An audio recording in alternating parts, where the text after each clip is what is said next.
स्वागत है आप लोगों का एक नया चैप्टर में। आज हम लोग द्विघात समीकरण पढ़ेंगे पार्ट 4। ठीक है, एनसीईआरटी क्लास 10th मैथ। आप लोग न्यू सिलेबस पर जो क्वेश्चंस है थोड़ा सा चेंजेस हुआ है, लेकिन आप अगर इस पुराने सिलेबस को पढ़ लेते हो तो न्यू सिलेबस में इससे कम ही है, तो आपको कोई भी दिक्कत नहीं होगा। सबसे पहले जानेंगे द्विघात समीकरण क्या होता है, उसके बाद प्रश्नावली 4.1 को आज ख़त्म करेंगे। तो चलो देखते हैं। ऐसी समीकरण, ठीक है, समीकरण तो जानते हो किसको बोलते हैं, जो a x square plus b x plus c equal to zero का रूप का होता है। ठीक है, मतलब कि इस रूप का a x square plus b x plus c equal to zero का रूप का होता है, जहाँ ए बी सी वास्तविक संख्याएं होती है। ठीक है, वास्तविक संख्या किसे कहते हैं मालूम ही होगा, और ए नॉट इक्वल टू जीरो है, द्विघात समीकरण कहलाते हैं। ठीक है, और एक बात, ऐसी समीकरण जिनमें देखो अधिक जो समीकरण है उनमें अधिकतम घात जो है वो 2 है इसमें। ठीक है, इसीलिए द्विघात है। अधिकतम घात 2 होनी चाहिए, इसीलिए द्विघात समीकरण कहलाती है। आप लोगों को ध्यान रखना है। ठीक है, और समीकरण तो जानते हैं जिसमें बीजीय व्यंजक और अचर राशि वगैरह सब मिला हुआ होता है, समीकरण कहलाता है। तो चलो, अब हमको लगता है समझा दिए हैं। अब चलो नेक्स्ट क्वेश्चन देखते हैं, प्रश्नावली 4.1 का। तो हमें पहला क्वेश्चन दे रखा है, जाँच कीजिए कि क्या निम्न द्विघात समीकरण है। बस हमको बताना है कि इसमें से यह द्विघात समीकरण है या नहीं है। तो सिंपल सा बात है, द्विघात समीकरण होने के लिए a x square plus b x plus c के रूप का होना चाहिए। ठीक है, इस रूप का अगर है तो ये हमारा द्विघात समीकरण कहलाएगा। तो चलो देखते हैं। देखो एक्स प्लस वन यानी कि ए जो है ए प्लस बी का होल स्क्वायर के रूप में तोड़ सकते हैं, इसको तोड़ सकते हैं ना। तो ए प्लस बी का होल स्क्वायर का सूत्र होता है a square plus b square plus 2ab। इस तरीके से होता है, आप बचपन से पढ़ते आ रहे हो, ये तो सभी को पता होता है। तो बस इसको तोड़ लीजिए।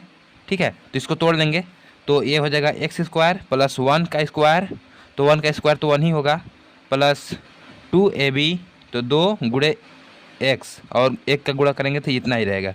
ठीक है, ये आ जाएगा। और फिर 2 का गुणा एक्स में तो 2x, 2 का गुणा -3 में तो 2 3 6।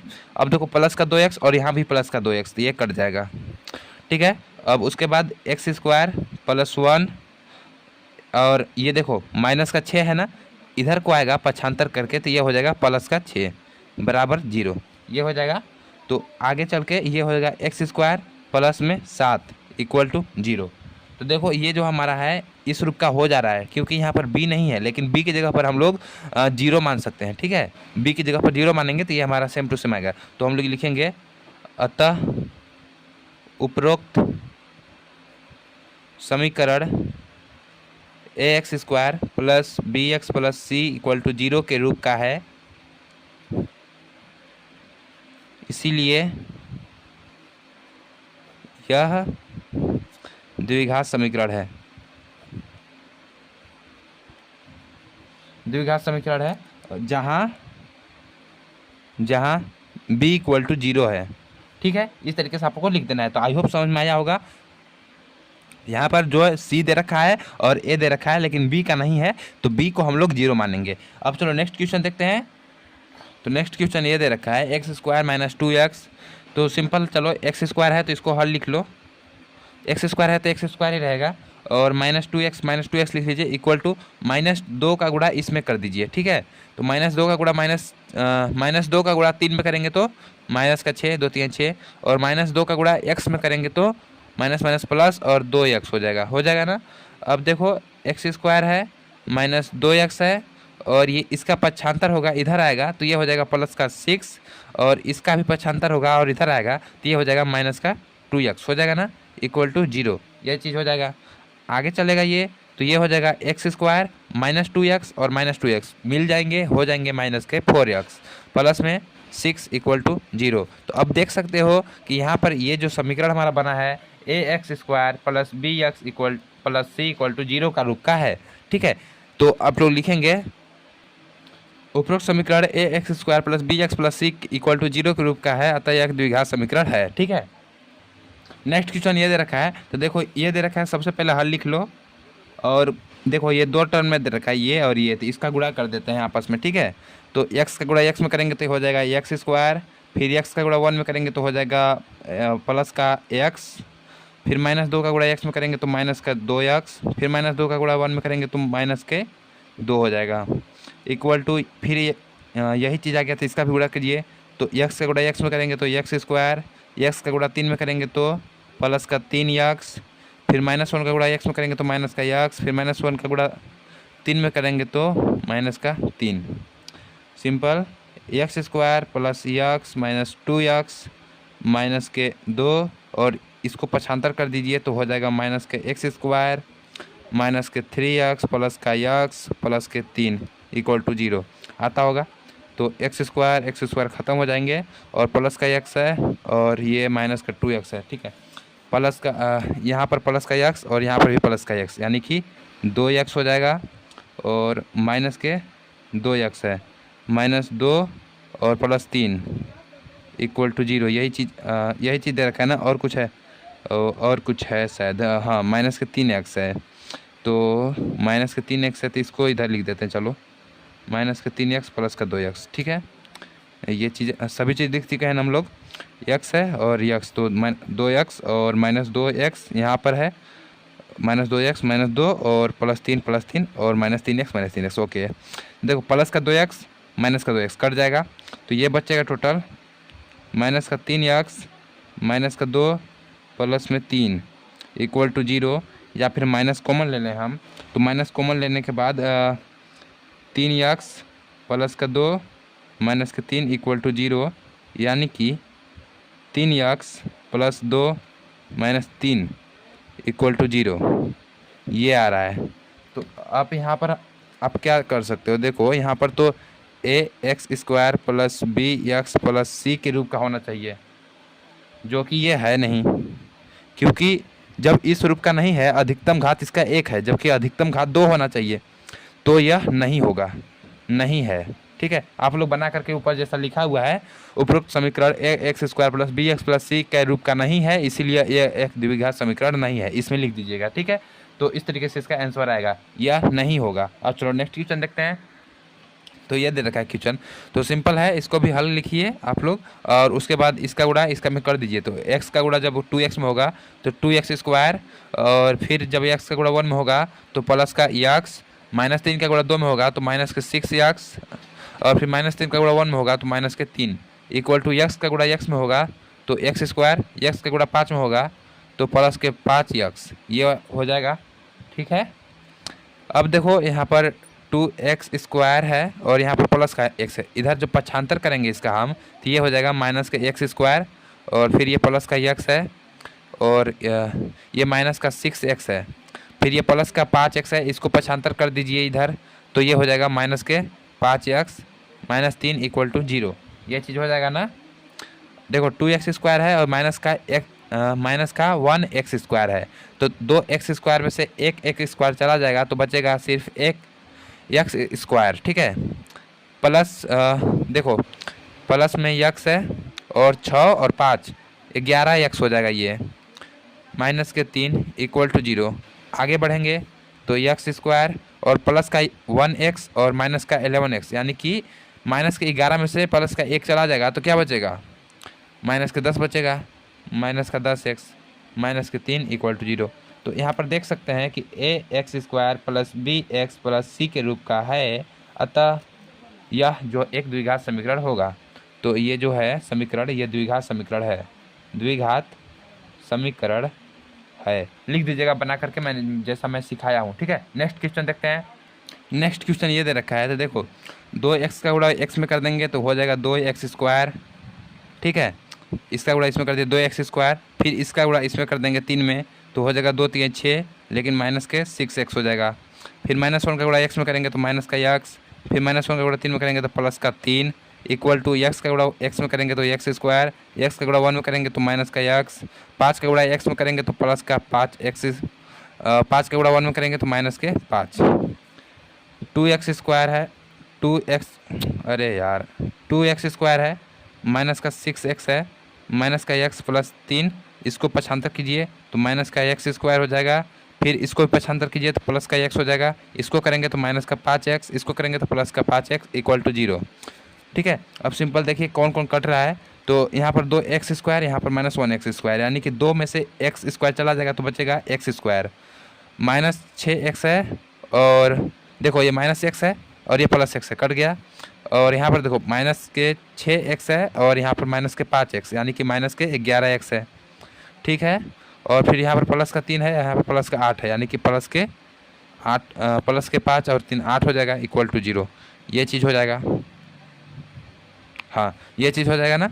तो ये देखो हमारा क्या हो जा रहा है कि यही समीकरण बनाते हैं, ये a x square plus b x plus c equal to 0 के रूप का है, अतः होगा यह द्विघात समीकरण है। हाँ ठीक है, तो बना कर लिख दीजिएगा। चलो नेक्स्ट क्वेश्चन देखते हैं। नेक्स्ट क्वेश्चन क्या है, तो नेक्स्ट क्वेश्चन ये देखो दे रखा है, 6वां क्वेश्चन है x square plus 3x plus 1 equal to x minus 2 का होल स्क्वायर। तो सेम वही चीज़ सूत्र लगा है, a माइनस बी का होल स्क्वायर लगेगा। तो इसका सूत्र आप लोग जानते हैं क्या होता है, a square minus b square plus 2ab, यही होता है ना। या फिर आप लोगों को कहीं कहीं ये समीकरण इस रूप का भी देखने को मिलता होगा, a square plus minus 2ab plus के बी स्क्वायर, इस रूप का भी होता है। ठीक है, मतलब कभी कभी ये वाला भी चल जाता है, कभी कभी ये वाला भी चल जाता है। ठीक है, तो इसमें कन्फ्यूजन होता है थोड़ा बहुत, तो चलो कोई बात नहीं। तो देखते हैं इसको, तो इसको जो है इस वाले पर खोल देंगे हम लोग। तो ये हो जाएगा x square plus 3x plus का 1 इक्वल टू, देखो एक जगह पर x है तो एक्स स्क्वायर माइनस 2 गुणे एक्स, और देखो 2 गुणे एक जगह पर x गुणे माइनस 2, तो यानी कि 2 दूनी 4 माइनस 4 x हो जाएगा। ठीक है, तो ये हो जाएगा आपका माइनस के 4x हो जाएगा, और फिर प्लस के 2 दूनी 4 हो जाएगा।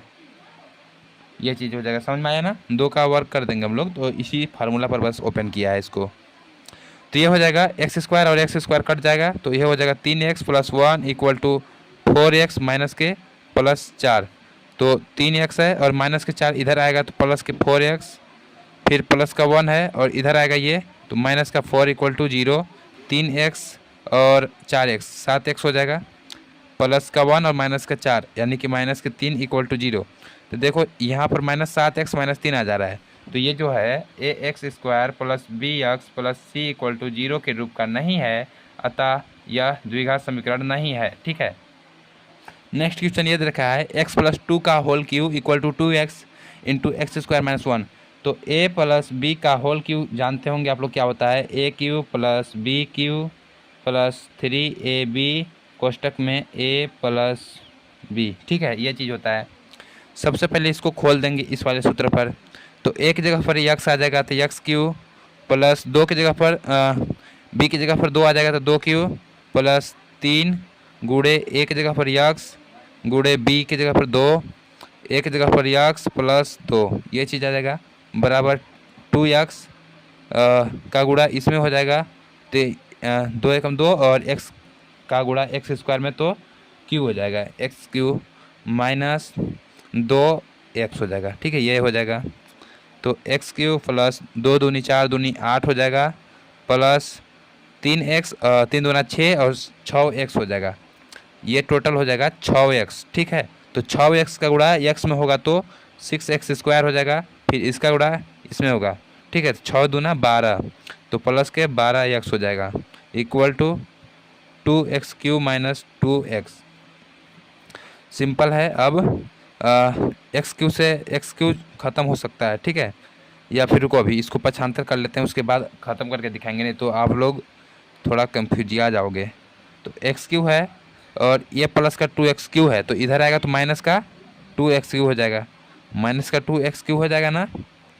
उसके बाद प्लस का 8 है और प्लस का 6x स्क्वायर है, फिर प्लस का 12x है। ठीक है, और इधर माइनस का 2x है, इधर को आएगा तो प्लस का 2x इक्वल टू 0, ये चीज़ हो जाएगा। अब देखिए माइनस का 2x क्यू और प्लस का 1x क्यू, तो अगर माइनस के 2x क्यू में से प्लस का 1x क्यू चला जाए तो क्या बचेगा, बचेगा अपना सिर्फ और सिर्फ 1 बचेगा। ठीक है, क्योंकि इसमें से बताओ जब 2x क्यू है और एक x क्यू चला जाएगा, एक x क्यू बचेगा। ठीक है, तो एक एक्स क्यू न लिख करके एक्स क्यू लिख देंगे हम लोग। ठीक है, क्योंकि 2x क्यू है और 1x क्यू चला जाएगा तो x क्यू ही बचेगा ना। तो उसके बाद प्लस के 8 है तो 8 को उधर लिखेंगे। चलो पहले हम लिखते हैं 6x स्क्वायर, 6x स्क्वायर लिख लेंगे, फिर प्लस के 12x लिख लेंगे, और 12x और 2x मिलकर हो जाएंगे 14x। ठीक है, फिर प्लस का 8 लिख लेंगे इक्वल टू 0, ये चीज़ लिख लेंगे। तो यहाँ पर आप लोग देख सकते हैं कि ये जो हमारा समीकरण होना चाहिए क्या, x square plus b x plus c equal to 0 के रूप का होना चाहिए, लेकिन ये है नहीं। और जब इस रूप का नहीं है तो यह द्विघात समीकरण नहीं होगा, ठीक है, नहीं है, क्योंकि इसमें ये जो आ रहा है ये अधिका आ जा रहा है और इसको नहीं होना चाहिए था, तो इसका नहीं आंसर होगा। तो आप लोग बना के लिख दीजिएगा क्या लिखना है, ठीक है, समझ में आ गया होगा। नेक्स्ट क्वेश्चन देखते हैं, ये वाला दे रखा है, तो इसमें देखो ये चीज़ आ रहा था ए माइनस बी का क्यू आ रहा है, तो इसका होता है a cube minus b cube minus 3ab कोष्टक में ए प्लस बी, ये चीज़ होता है, ठीक है। तो चलो रख देते हैं इसको फटाफट, x cube minus 4x square minus x plus का 1 इक्वल टू एक्स क्यू और माइनस का 2 क्यू माइनस के 3 गुणे ए की जगह पर यक्स आ जाएगा तो 3x और बी की जगह पर 2, तो ये हो जाएगा 6, ठीक है, 3 दूनी 6 होता है ना, डायरेक्ट हम लोगों ने कर दिया है, x माइनस 2 हो जाएगा। ओके, तो x cube minus 4x square minus के x plus 1 equal to x cube और ये हो जाएगा 2 दूनी 4 और माइनस के 8 हो जाएगा ये, ठीक है। और माइनस का 6x का गुणा जब x में होगा तो माइनस के 6x स्क्वायर हो जाएगा और फिर इसका गुणा इसमें होगा तो प्लस हो जाएगा और 6 दूनी 12x हो जाएगा। ओके, तो ये देखो प्लस का ये भी कट जाएगा, ये भी कट जाएगा। अब लाते हैं इसको बराबर में, minus 4x square minus x plus का 1 और इसको इधर आएगा तो प्लस का 8, इधर आएगा तो प्लस का 6x स्क्वायर, इधर को आएगा तो माइनस का 12x इक्वल टू 0। अब देखो यहाँ पर 6x स्क्वायर है, यहाँ पर माइनस 4x स्क्वायर, 6 धनात्मक है और 4 ऋणात्मक है, तो धनात्मक में से ऋणात्मक चला जाएगा तो 6 में से 4 जाएगा तो 2x स्क्वायर आ जाएगा प्लस के, ठीक है, 2x स्क्वायर प्लस का आ जाएगा और माइनस यक्स है और 8 और 1 9 हो जाएगा प्लस के 9 और ये माइनस के 12x था ना, तो ये माइनस के 12x इक्वल टू 0। आगे ले चलेंगे इसको तो 2x स्क्वायर और माइनस के x और 12 माइनस के तो माइनस के 13x हो जाएगा और फिर प्लस के 9 इक्वल टू 0। तो ये देख सकते हो ये हमारा आ गया है, तो हम इसको ax square plus b x plus c equal to 0 के रूप का लिख सकते हैं। तो ये जो हमारा होगा, हाँ होगा कि यह द्विघात समीकरण है, द्विघात समीकरण है। तो इस तरीके से जो पहला क्वेश्चन है समाप्त होता है। चलो दूसरा क्वेश्चन देखते हैं फटाफट। दूसरा क्वेश्चन दे रखा है, निम्न स्थितियों को द्विघात समीकरण के रूप में व्यक्त कीजिए। बस आंसर नहीं निकालना है, बस द्विघात समीकरण के रूप में व्यक्त करना है। ओके चलो अब करते हैं, तो लिख लेंगे हल लिख लेंगे। तो एक आयताकार भूखंड का क्षेत्रफल 528 मीटर स्क्वायर है, ठीक है, क्षेत्र की लंबाई मीटरों में चौड़ाई के दोगुने से एक अधिक है, हमें भूखंड की लंबाई और चौड़ाई ज्ञात कीजिए। ओके ठीक है, तो हम मानेंगे, माना भूखंड की चौड़ाई क्या है, यक्स है, भूखंड की चौड़ाई यक्स है तथा लंबाई क्या है, वाई है। तो इसमें क्या बोल रखा है, एक आयताकार भूखंड का क्षेत्रफल टोटल जो है, टोटल कुल क्षेत्रफल 528 मीटर स्क्वायर है, क्षेत्र की लंबाई मीटरों में चौड़ाई के दुगने से एक अधिक है। तो देखो, तो अगर लंबाई हमारे यहाँ पर दे रखा है तो हम लिखेंगे प्रश्नानुसार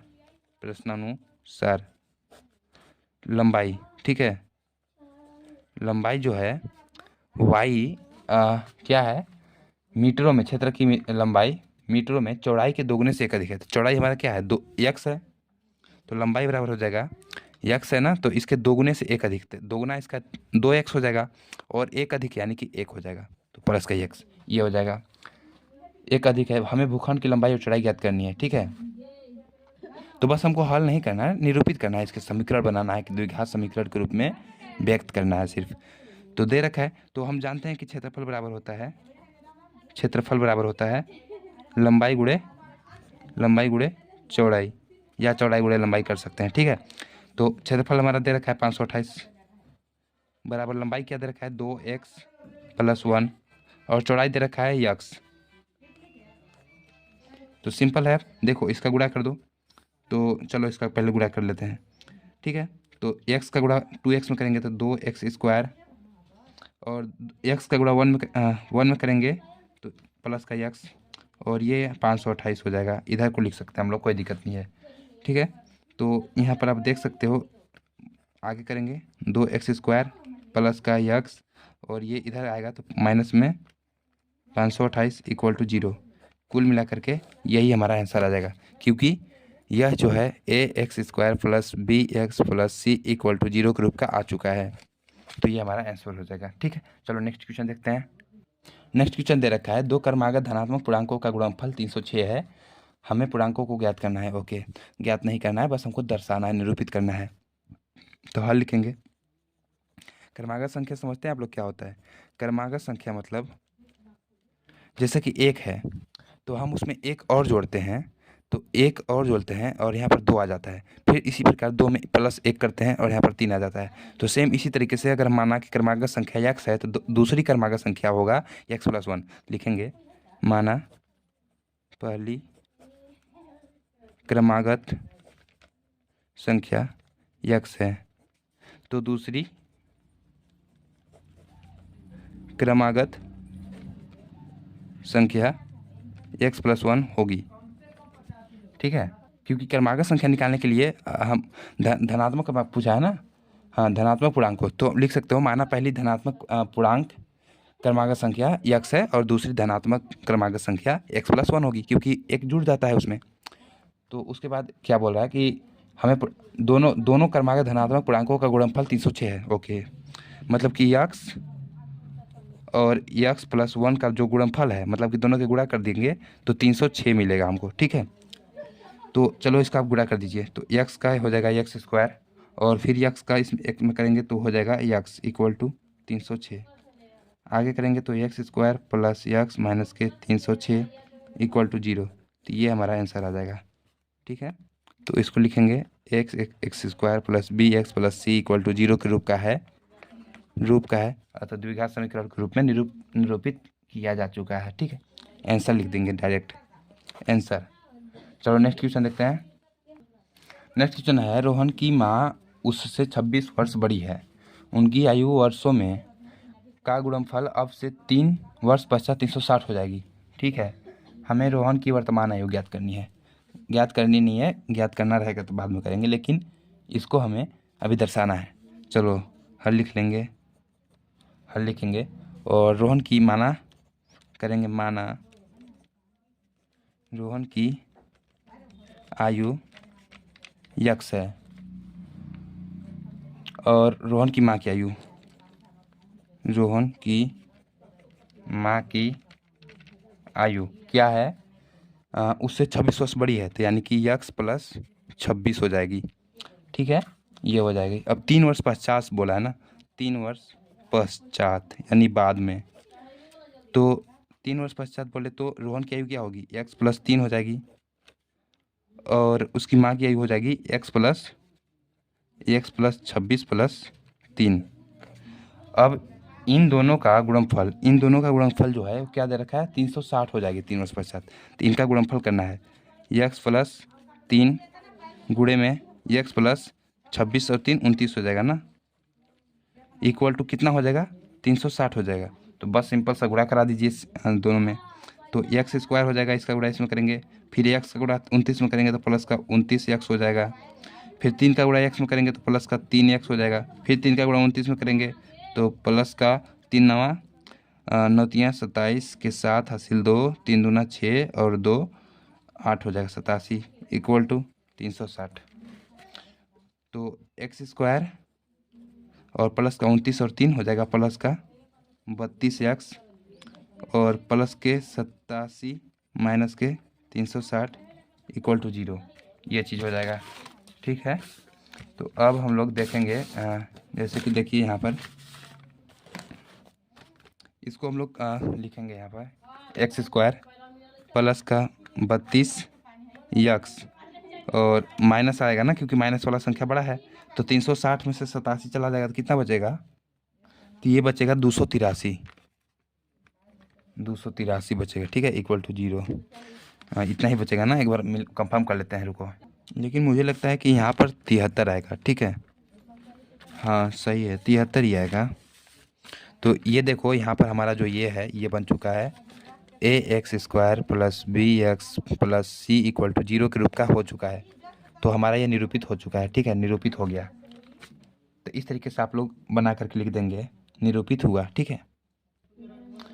नेक्स्ट क्वेश्चन है, एक रेलगाड़ी 480 किलोमीटर की दूरी समान चाल से तय करती है। यदि इसकी चाल 8 किलोमीटर घंटा कम होती तो वह उसी दूरी को तय करने में 3 घंटे अधिक लेती। हमें रेलगाड़ी की चाल ज्ञात करनी है। माना रेलगाड़ी की चाल क्या है, यक्स है, ठीक है, रेलगाड़ी की चाल यक्स है। तो एक सूत्र होता है, समय बराबर दूरी बटा चाल। अगर हम यहाँ से चाल का सूत्र निकालें तो ऊपर चला जाएगा, तो दूरी बटा समय हो जाएगा, ठीक है। तो 480 किलोमीटर दूरी, तो दूरी कितनी दे रखी है, देखो यहाँ पर देखो, पहले इस वाले समीकरण पर देखो, दूरी क्या दे रखी है 480, और समय कितना लग रहा है, समय लग रहा है तय करने में, यदि इसकी चाल 8 किलोमीटर कम होती तो वह दूरी 3 घंटे अधिक लेती, ठीक है। तो समय वाला भी छोड़ दो, यहाँ से समय का हम लोग निकाल ही रहे हैं ना, तो समय इस वाले सूत्र पर रखो, ठीक है, इस वाले सूत्र पर नहीं, इस वाले सूत्र पर। तो चाल है यक्स, तो समय हमारा कितना लग रहा है, अगर 8 किलोमीटर कम होती, ठीक है, तो यानी कि इसमें माइनस अगर 8 होती तो 3 घंटे अधिक समय लगती। तो चलो देखते हैं क्या होगा, देखो। तो ये होगा कि अगर 480 किलोमीटर यक्स चल रही है, और अगर इसकी चाल जो है बराबर में 480 बट्टे यक्स माइनस 8 होती, 8 किलोमीटर कम होती चाल, तो ये 3 घंटा अधिक समय लगता है, मतलब कि प्लस में 3 घंटा लगता है, ठीक है। तो ये हमारा क्वेश्चन दे रखा है, लेकिन इसमें समय नहीं जुड़ेगा। अगर यह चाल कम होती है तो समय ये वाला था ना हम लोगों का, तो यहाँ नहीं जुड़ेगा, ये जुड़ेगा प्लस में 3, यहाँ पर जुड़ेगा, क्योंकि ये वाला चाल जो है ये तो कमी में हो रही है, और जब कमी चलेगी इतना, तो 8 किलोमीटर जब कम चलेगी तो 3 घंटा अधिक लगेगी। तो ये वाला समय देखो, यही निकाले थे ना हम लोगों ने, तो ये होगा। तो इसको जब गुणा करेंगे तो ये हो जाएगा 3 यक्स प्लस में 480 बट्टे में यक्स इक्वल टू 480 बट्टे एक्स माइनस 8, ठीक है। तो तिरछा गुणा कर देंगे, तो इसका गुणा इसमें, तो 3x² हो जाएगा, गुणा करने तो आता होगा, तो 3x² हो जाएगा, और फिर 3 का गुणा करेंगे हम लोग 8 में, तो माइनस का 24x हो जाएगा, फिर प्लस के 480x, और फिर माइनस के 8 0, और 8 8 64 के 4 हासिल 6, और 8 चौके 32, और 6 38, ठीक है। ये आ जाएगा चीज़ बराबर 0, 0 नहीं आएगा शायद ना, इसका भी गुणा करना पड़ेगा ना इसमें, तो इसका गुणा होगा तो बराबर में हो जाएगा 480 यक्स, ये होगा बराबर में।